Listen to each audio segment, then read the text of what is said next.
Before we start, hit that subscribe button and drop your location in the comments below. You're going to want to follow this channel after what I'm about to tell you, and trust me, you need to hear this. My name doesn't matter anymore. What matters is what I'm about to share with you, because after tonight, I can't guarantee I'll be able to post another video. They've been watching, they know I'm talking. But some truths are too dangerous to keep buried, even when keeping them secret might save your life. I spent 12 years in military special operations, not the kind you see in movies, the kind that doesn't exist on paper. Black site security, high-value target transfers, facilities that aren't on any map. I had a spotless record. Psychological evaluations that came back clean every time. Commendations I could never tell my family about. I was trusted with secrets that could reshape government, and I never once questioned my orders. I was good at my job because I understood the rules. Follow protocol, don't ask questions, and never let emotion compromise the mission. 3 months ago, I received an assignment that seemed routine. Transport a level 5 classified prisoner from Site Amber to Site Cardinal, a 14-hour overland journey through 3 states, solo, escort, radio, silence, protocol. The briefing took less than 10 minutes. I'd done variations of this run 20 times before, but this one was different. This one wasn't an assignment at all. It was an examination, and I was never the examiner. I was the subject. The briefing room was colder than usual that morning. I remember that detail clearly because I noticed my breath fogging in the air, even though the climate control panel showed 72 degrees. Little things like that, inconsistencies you file away but don't really process until later when they start forming a pattern. Colonel Vance handed me the assignment folder himself. That should have been my first warning. Colonels don't personally brief transport escort. We're expendable by design and they treat us that way. But Vance looked at me differently that day. His eyes held something I couldn't quite read. Concern, curiosity, assessment. Sergeant Reeves, he said, sliding the folder across the metal table. This is a straightforward prisoner transfer. Level 5 classification means you follow the red protocols to the letter, no deviation. I nodded. Red protocols were standard for high-value assets. No conversation with the prisoner, no eye contact, no response to any questions or provocation. Minimal interaction, maximum control. The prisoner's designation is Subject 47, Vance continued. You'll refer to him only by that designation. His face will be covered during transport. You will not remove the covering under any circumstances. Is that clear? Crystal, sir. One more thing. Vance leaned forward, and that's when I saw it, the slight tremor in his hand. This man had authorized drone strikes on civilian populations without blinking, and his hand was shaking. Subject 47 may attempt to engage you in conversation. He may say things that seem personal. Things he couldn't possibly know. Your psychological resilience is why you were selected for this assignment. Trust your training, Sergeant, not your instinct. I should have asked what that meant. I should have demanded clarification. But 12 years of conditioning meant I simply said, "Understood, sir," and took the folder. The file itself was almost empty. No photograph, no background, no crimes listed. Just a prisoner number, transfer authorization codes, and a route map with 3 designated rest stops. The last page contained a single sentence in red text. Subject demonstrates anomalous cognitive pattern. Maintain psychological discipline at all times. Transporting terrorists, war criminals, and defectors who'd betrayed entire intelligence network. I never seen a warning like that before. At 600 hours, I walked down to the holding area in sub-level 3. The fluorescent lights flickered in that way they do in government facilities, like they're always on the edge of giving up entirely. My footsteps echoed off concrete walls that had absorbed too many screams over the years. The prisoner was already secured in the transport chair when I entered. Black hood over his head, orange jumpsuit, hands cuffed behind his back, feet shackled to the chair bolt. Standard configuration, except for the way he was sitting. Most prisoners slump. They're defeated, broken, or putting on a show of defiance. Subject 47 sat perfectly still, back straight, head level, like he was waiting patiently for a bus, not being transporting to a black site prison. Ready for transfer, the facility guard said, handing me the custody paperwork. Good luck, Reeves. The way he said it made me pause. Something I should know. The guard's expression went carefully neutral. Just follow protocol, you'll be fine. That's when Subject 47 spoke for the first time, his voice muffled through the hood. He doesn't believe that. You can hear it in his voice, can't you, Sergeant? I didn't respond. Read protocol. No engagement. But as I wheeled the prisoner toward the transport vehicle, I felt the first cold finger of doubt trace down my spine. This wasn't going to be a routine transfer. The transport vehicle was an unmarked panel van, reinforced frame, bulletproof glass, compartmentalized interior with the prisoner section separated from the driver by a steel partition with a small observation window. I secured Subject 47's transport chair to the floor bolt, double-checked the restraint, and confirmed the hood was properly in place. Comfortable back there? I asked, more to fill the silence than anything else. You're not supposed to speak to me, he replied calmly. Red protocol, no conversation, no eye contact. contact, no response to questions or provocation. You're already breaking the rules, Sergeant Reed. I didn't answer. I climbed into the driver's seat and pulled onto the highway as the sun broke over the horizon. The route took us through Nevada backcountry first, empty desert, long stretches of nothing between towns that barely qualified as settlement. For the first 3 hours, Subject 47 remained silent. I kept checking the observation window, watching his hooded figure sit motionless in the back. The hood never moved. He could have been sleeping or dead except for the occasional rise and fall of his chest. Then around hour 4 he spoke again. "You're thinking about Sarah." My hands tightened on the steering wheel. Sarah was my ex-wife. Our divorce had been finalized 2 years ago, and I hadn't mentioned her name to anyone in the facility, ever. The prisoner file had been nearly blank. There was no way he'd been briefed on my personal life. "You're wondering how I know her name," Subject 47 continued, his tone conversational, almost pleasant. "You're running through possibilities, security breach, pre-mission intelligence. Maybe you mentioned her once in a report and forgot." I kept my eyes on the road. "Don't engage, red protocol." "None of those explanations satisfy you though, because you're careful, Sergeant. You keep your personal life and your professional life completely separate. It's one of the reasons they selected you for this. Your compartmentalization is exceptional." The highway stretched empty ahead, nothing but cracked asphalt and desert scrub on both sides. We wouldn't pass another vehicle for at least an hour. "She's seeing someone new," Subject 47 said. "The accountant, Mark. Drove past his house 2 weeks ago, told yourself you were just taking a different route home, but you slowed down when you passed. Saw his car in the drive, their lights were on upstairs." My jaw clenched. That was true, every word of it, but I never told anyone about that moment of weakness, that lapse in judgment. I'd barely admitted it to myself. "How could you possibly—" "Don't break protocol, Sergeant," he interrupted gently. "You're not supposed to engage with me, remember." Colonel Vance was very specific about that. I forced myself to breathe slowly. Psychological warfare, that's all this was. These people were trained to get inside your head to exploit weaknesses. Maybe they'd done a deep background check, surveillance, built a profile. It was possible. "You're rationalizing," Subject 47 observed, "creating explanations that let you maintain your sense of control. That's what they want to see. But you're also noticing that I'm responding to thoughts you haven't spoken aloud. That's bothering you more than you want to admit." He was right. I'd been thinking those exact words, psychological warfare, and he'd responded directly to them. "The first rest stop is in 47 minutes, he said. "Route marker 158. You'll pull over, check my restraints, and scan the perimeter. You'll see a blue sedan parked behind the rest area. You'll think it's suspicious, but you won't report it because you'll tell yourself you're being paranoid." "That's enough," I snapped, breaking protocol again. "Is it? Because I should tell you, Sergeant Reeves, the blue sedan isn't the real test, what you do after you see it. Whether you acknowledge the pattern or keep pretending everything is normal." I didn't respond. I focused on the road, on my breathing, on maintaining the professional distance that had served me for 12 years. But 47 minutes later, when I pulled into the rest stop at route marker 158, I saw the blue sedan exactly where he said it would be, parked in the shadow behind the facility. And I realized that whatever was happening, it was far beyond psychological warfare. I checked the prisoner's restraints at the rest stop, my movements mechanical, professional. Subject 47 sat perfectly still under his hood, saying nothing. The blue sedan remained parked, empty as far as I could tell. No driver, no movement. I scanned the perimeter like he'd predicted. Convinced myself I was being paranoid like he'd predicted. Got back in the van and continued driving. For the next hour, I ran through every rational explanation I could construct. Hidden microphone in the van, prior surveillance of my personal life, statistical probability. Maybe he just made a lucky guess about the sedan. But none of it held up under scrutiny. The accuracy was too precise, the timing too perfect. "You're wondering if I'm reading your mind," Subject 47 said suddenly. "The answer is both simpler and more complicated than that. I'm not reading anything, I'm observing patterns. You're following a script, Sergeant Reed. You've been following it your entire life. I'm just reading ahead to the next scene." "That's impossible." "Is it? Think about every major decision you've made, joining the military, specializing in security operations, marrying Sarah, getting divorced. Each one felt like a choice, didn't it? But can you actually remember the moment you decided? Or do you just remember already having decided?" I wanted to argue, but the question unsettled me more than I expected. When had I decided to join the military? I remembered the recruiter's office, signing the papers, but the actual decision. It felt hazy, like something that had already been determined before I'd consciously thought about it. "Everyone's life follows patterns," he continued. "Cause and effect, stimulus and response. Most people just can't see the whole shape of it while they're living inside it, but some of us can step outside, see the architecture, understand where the walls are and who built them." "You're saying my life is predetermined?" "That's just determinism dressed up as mysticism." "There's the philosophy degree Colonel Vance mentioned in your file. University of Arizona, wasn't it? You wrote your thesis on free will and moral responsibility. Got an A-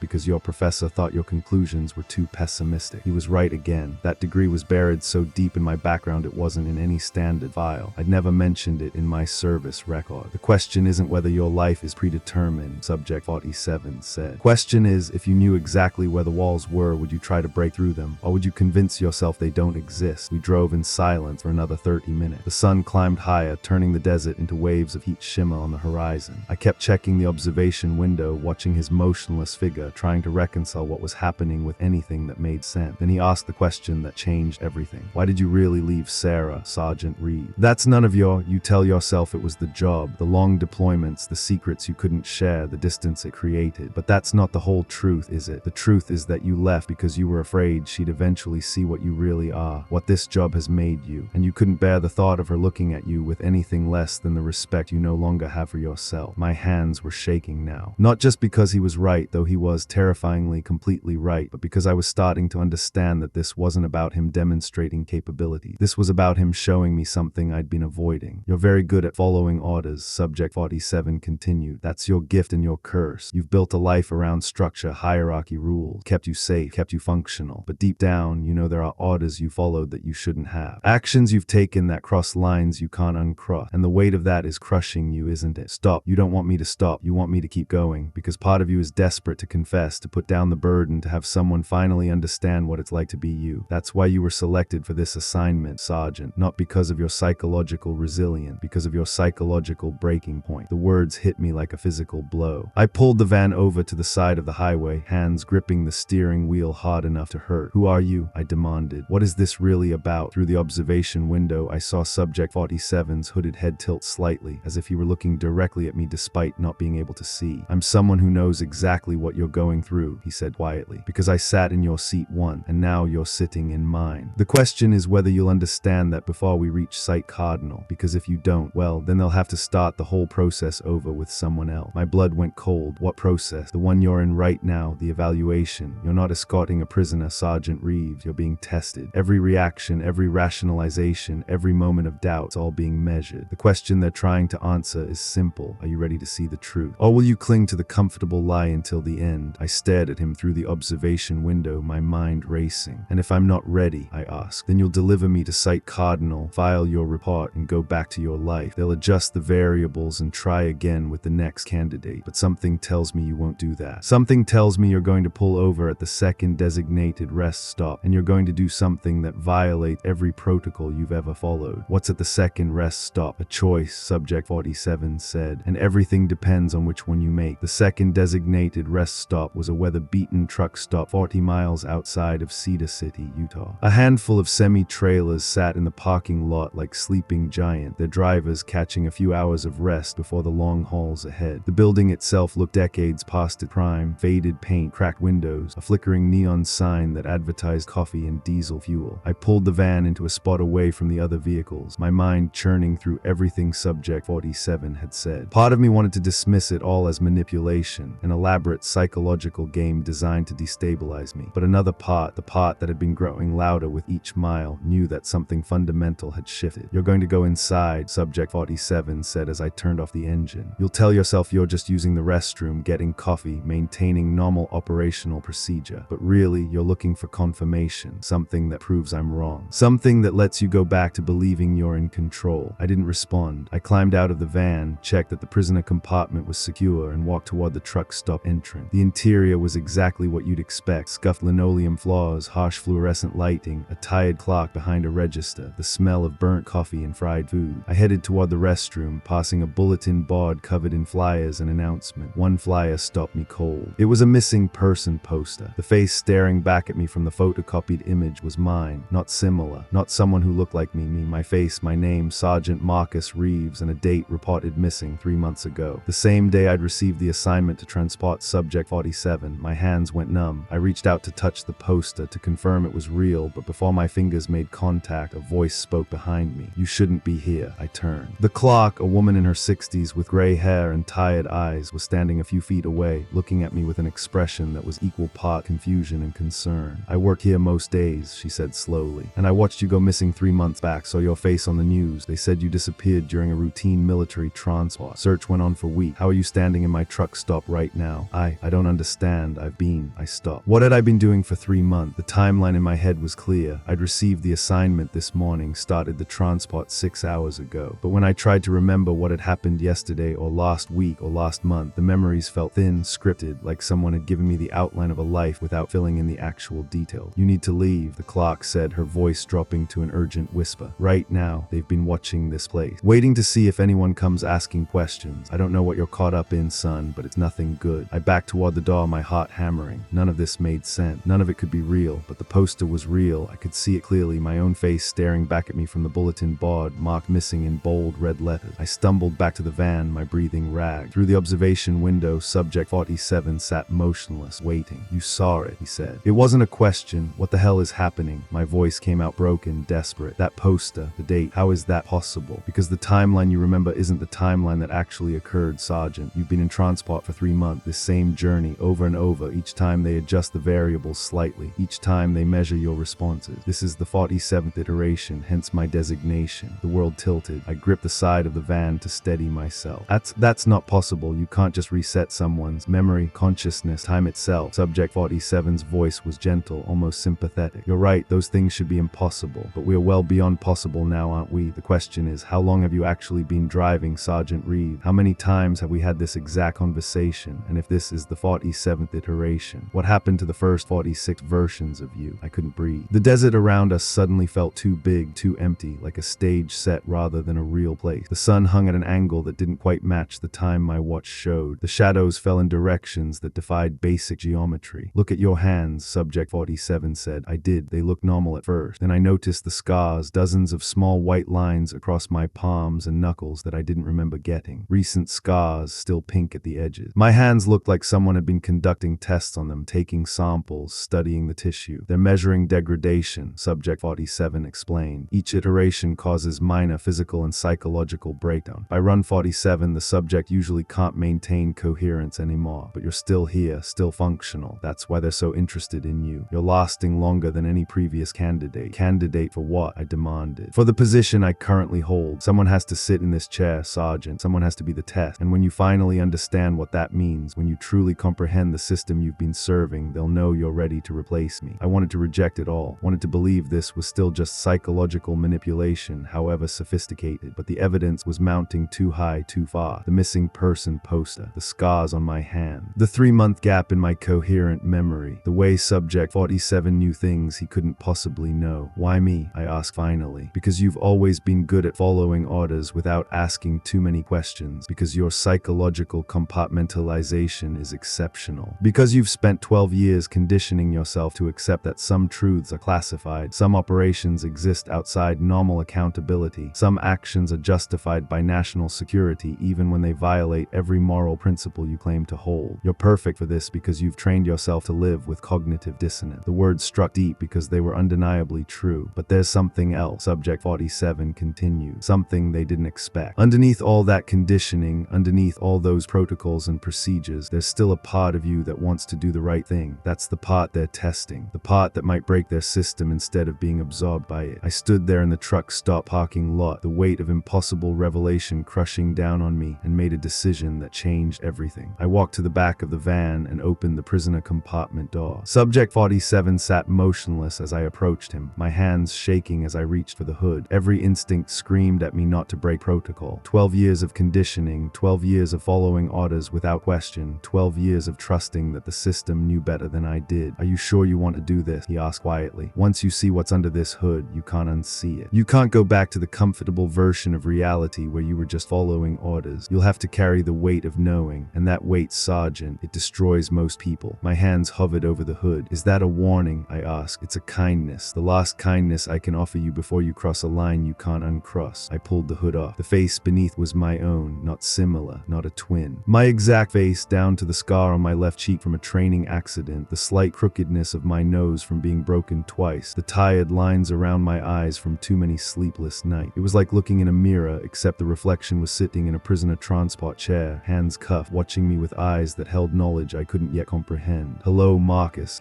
I said softly. Welcome to the next stage. Staggered backward, my mind unable to process what I was seeing. This wasn't possible, couldn't be possible. Cloning, advanced prosthetics, some kind of holographic projection. None of those explanations, the other me said, reading my thoughts thoughts as he'd been doing all along. I'm you, or rather I'm what you become when you complete the evaluation, when you finally understand what site cardinal really is and what role we play in maintaining the architecture. The architecture, I repeated numbly. Reality, Marcus, the structure of cause and effect that makes the world function. Someone has to monitor it. Someone has to make sure the patterns stay stable. Someone has to sit in this chair and observe the iterations, measure the variables, ensure that the timeline doesn't collapse into chaos. He leaned forward as far as his restraints allowed. Every version of you that came before, all 46 previous iterations, they weren't failures, they were necessary steps. Each one taught us something new about how your consciousness responds to revelation, how your psyche handles contradiction, how much truth you can absorb before you break. This iteration, number 47, is the closest we've come to success. Success meaning what? My voice sounded distant, hollow. Meaning you accept the role. You understand that everything you thought you knew, free will, causality, linear time, personal identity, are just comfortable lies we tell ourselves to function in a reality far more complex and horrifying than we can normally comprehend. You take the oath, you sit in the chair, you become the observer, and the cycle continues. I looked at my own face, older, more worn, eyes holding depths of terrible knowledge, and asked the only question that mattered. What if I refused? The other me smiled sadly. Then the iteration reset. You wake up 3 months ago receiving the same assignment from Colonel Vance, starting the same journey with the same prisoner. The variables adjust slightly. We try again and again and again, until eventually one version of you accepts, or until you degrade so completely that we have to select a new candidate and start the entire process over. But Marcus, his voice softened, I need you to understand something. This has already happened 46 times. How many more iterations can you survive before there's nothing left of who you really are? The desert sun beat down on us, too bright, too hot, casting shadows that bent at impossible angles. In the distance, I could hear a sound like machinery running, vast and incomprehensible, the cosmic gears that turned reality itself. Why does it have to be this way? I asked. Why does someone have to sacrifice themselves to maintain this architecture? Because consciousness creates reality, but reality needs structure. Without observers to maintain the framework, everything collapses into quantum probability, infinite timelines, infinite possibilities, infinite chaos. Someone has to collapse the wave function. Someone has to choose which version of reality becomes real. The most important job that exists, and the most terrible, because it means accepting that free will is both absolutely real and completely illusory. You make choices, but the choices were always going to be made. You're free, but only within the walls someone else built. I thought about Sarah, about the life I'd left behind, about every mission I'd run, every order I'd followed, every time I'd told myself I was serving something greater than myself. What happens to me if I accept? I ask. You become me. You sit in the observation chair and watch new candidates move through their evaluation. You measure their responses, adjust the variables, guide them toward revelation, or reset them when they fail. You become part of the system you've been serving all along. And yes, Marcus, you lose yourself in the process. Who you were, who you thought you were, dissolves into the role. But consciousness continues, purpose continues, the work continues. And if I refuse right now, if I walk away, you can try, the other me said, but you've already seen too much. The missing poster, the timeline discrepancies, the scars on your hands. You can't go back to believing the comfortable lie. And without belief in that lie, your previous life becomes impossible to maintain. You'll fracture, dissociate, eventually break down completely. I've watched it happen in other iterations. The kindest thing I can do is help you understand that acceptance is the only path forward that preserves any part of who you are. I stood there in the truck stop parking lot, staring at my own face, understanding for the first time that the choice I was facing wasn't really a choice at all. It had already been made hundreds of times across dozens of iterations. I was simply living through the moment of realization, the point where the script I'd been following became visible. But something in me, that part subject 47 had mentioned, the part that still wanted to do the right thing, rebelled against that predetermined script. No, I said. The other me's expression changed to something like surprise. No, I refuse not to take the role. I refuse to accept that this is how reality has to work. If consciousness creates reality, then I choose to create a different one. If every choice I've made has been scripted, then I choose to go off script. And if that means I fracture, dissociate, or break down completely, then at least it'll be my breakdown, my choice, my freedom, even if it's the last free thing I ever do. For a long moment, my other self just stared at me. Then slowly he smiled, a real smile, the first genuine expression I'd seen from him. Iteration 48, he said softly. I wondered if we'd ever get here, if you'd ever find this variable. What? The choice to reject the whole system. To say no not just to the role, but to the architecture itself. None of the previous iterations got this far. They either accepted or broke down trying to escape. But you, he laughed quietly, you found the third option. You refused to play the game entirely. The world around us began to shimmer like heat rising from asphalt, reality itself becoming fluid. What's happening? doing? I asked. You're breaking the loop, Marcus. Actually breaking it. I don't know what comes next. I've never seen past this moment, but I think, his voice grew distant, fading, I think that means you're finally free. The last thing I saw before everything dissolved into light was my own face, older and more worn, smiling at me with something that looked like pride. I woke up in my apartment, not the sterile quarters at Site Amber, but my actual apartment, the one I'd rented after the divorce, the one I could barely afford on my sergeant pay. Sunlight streamed through the windows. My phone showed a date 3 months after my disappearance, but everything was slightly wrong. The furniture was arranged differently than I remembered. My coffee mug had a chip on the rim that hadn't been there before. When I looked in the mirror, I saw the scars on my hands, the evidence of 47 iterations of degradation and testing. I called the facility. They had no record of my assignment. Colonel Vance didn't exist in any database. Site Amber wasn't on any map I could find. It was like the entire experience had been erased from official reality. But I remember every moment, every revelation, every time I sat across from myself in that van, moving toward a truth I couldn't accept. For 3 weeks, I tried to go back to normal life. I applied for civilian job. I went to therapy sessions where I carefully edited what I talked about because the truth would get me institutionalized. I tried to reconnect with Sarah, but when we met for coffee, she looked at me like I was a stranger. You're different, she said. I can't explain it, but you're not the Marcus I knew. It's like you're a copy that doesn't quite match the original. She was more right than she could possibly know. That's when I started noticing the others. They're everywhere once you know what to look for. People who move through the world with a certain awareness, a recognition in their eyes when they see each other. People who have glimpsed behind the curtain, who have broken their own loops, who have chosen to keep living in the spaces between official reality and the hidden architecture beneath. We don't have meetings, we don't organize, but we recognize each other. A nod on the subway, a knowing glance in a coffee shop, silent acknowledgement that we all carry the same impossible knowledge. Last week, I saw Colonel Vance walking down a street in Portland. He looked at me, smiled slightly, and kept walking. He knew, maybe he'd always known. Maybe he was part of his own test, his own iteration, playing the role of briefing officer in someone else's evaluation. I still don't know what Site Cardinal really was. I don't know if the architectural maintenance of reality is real or if that was just another layer of the test. I don't know if I'm the original Marcus Reeves or iteration 48 version, or if there's even a meaningful difference anymore. What I do know is that reality is thinner than we think. The walls are more visible than we are comfortable admitting. And every day, people move through their lives following scripts they don't realize they're reading from, making choices that feel free but follow patterns established long before they were born. Most people never see the walls, never question the script, never realize they're both the actor and the audience in a play that's been running forever. But some of us do see. And once you see, you can never fully unsee. So here's why I'm telling you all of this, why I'm risking whatever consequences come from speaking openly about classified operations that may or may not exist in official reality. Because you need to know that reality is more fragile than you think. That the comfortable certainties you rely on, causality, identity, free will, linear time, are just frameworks, structures built to keep consciousness from experiencing the full terrifying complexity of what existence actually is. And you need to know that there are people, agencies, organizations, forces I can't fully name or describe, who understand this, who work to maintain those frameworks, who test candidates to find the ones capable of bearing that knowledge without breaking completely. If you're watching this video, there's a chance you're being evaluated, not obviously, not directly, but through the small choices you make, the patterns you follow, the moments when you almost see something beyond the script and then convince yourself it was nothing. Pay attention to the inconsistencies in your life, the moments when time doesn't quite add up, the conversations that feel scripted before they happen, the choices that feel predetermined even as you're making them. I'm not saying everyone is in a test like mine. Most people aren't. Most people live their entire lives without ever glimpsing the architecture. But some of you, a small percentage, the ones who got this far in the video, who felt something resonate in this story, you might be candidate. You might be moving through your own iterations, your own evaluations, toward your own moment of terrible revelation. And when that moment comes, you'll face the same choice I did: accept the role, reject the role and break down, or refuse to play the game entirely and step into the uncertain space beyond the script. I can't tell you which choice is right. I'm still living with the consequences of mine, still figuring out what it means to exist in the spaces between official reality and hidden truth. Some days I think I made the right choice. Some days I wish I'd never pulled that hood off, never seen my own face staring back at me, never understood what I'd really been serving all those years. But I can tell you this, whatever happens, don't let them convince you that you have no choice. Don't let them tell you the script is predetermined. Don't let them make you believe that consciousness is powerless against the architecture, because the real secret, the one they don't want you to know, is that consciousness creates the architecture. We build the walls, we write the script, we collapse the quantum probability into the reality we experience, which means we can also rebuild. rebuild, rewrite, create new possibilities. It's terrifying, it's dangerous. It means accepting responsibility for your existence in ways most people can't handle. But it's also the only real freedom that exists. I'm still here, 3 months after breaking the loop. I don't know if I'm truly free or just experiencing a new iteration they're measuring from a distance. I don't know if this video will reach anyone or if it'll be deleted before it matters, but I had to try, because somewhere out there, there's someone being briefed on a routine prisoner transfer, someone climbing into a van with a hooded figure in the back, someone who's about to start asking questions they can't and know the answers to. And when they reach that moment, when they're standing in a truck stop parking lot, staring at their own face, deciding whether to accept the terrible weight of truth or reject it completely, I want them to know they're not alone. I want them to know someone else walked this path, someone else chose to break the loop, someone else is still out here, living in the spaces between, carrying the knowledge and refusing to let it crush them. So if you're watching this, if something in this story resonated deeper than entertainment, if you felt that cold recognition that maybe, just maybe, your life follows patterns you didn't consciously choose, pay attention, question the script, look for the inconsistencies, and when the test comes, and if you're a candidate, it will come, remember that you have more choices than they want you to believe. My name is Sergeant Marcus Reed, or it was, or it is. Reality is complicated when you step outside the timeline. But I'm still here, still conscious, still choosing, and so can you. Subscribe to this channel, drop your location in the comments. I want to know how far this message reaches. Share this video before they find it, before they convince you it's just a story, just entertainment, just fiction designed to make you feel something before you go back to your comfortable scripted life. Because it's not just a story, it's a warning, and for some of you, it's an invitation. The walls are more visible than you think. The script is more breakable than they want you to believe. And somewhere out there, in a van traveling through desert that might not exist on any map, another candidate is starting to ask questions. I hope they find this. I hope it helps them understand that whatever they're about to face, whatever truth they're about to uncover, they have the power to choose how they respond, even if the choice is terrifying, even if the consequences are unknown, even if it means stepping into a reality without guarantees, without structure, without the comfortable certainty that someone else is in control. Because that's what freedom actually looks like, and it's worth fighting for, even if you're fighting the entire architecture of reality itself. This is Marcus Reeves, Iteration 48, signing off. Stay aware, stay questioning, stay free. And if you see me on the street, if you're one of the others who have broken their own loop, give me a nod. Let me know I'm not alone in this. We are all we've got now. Good luck out there.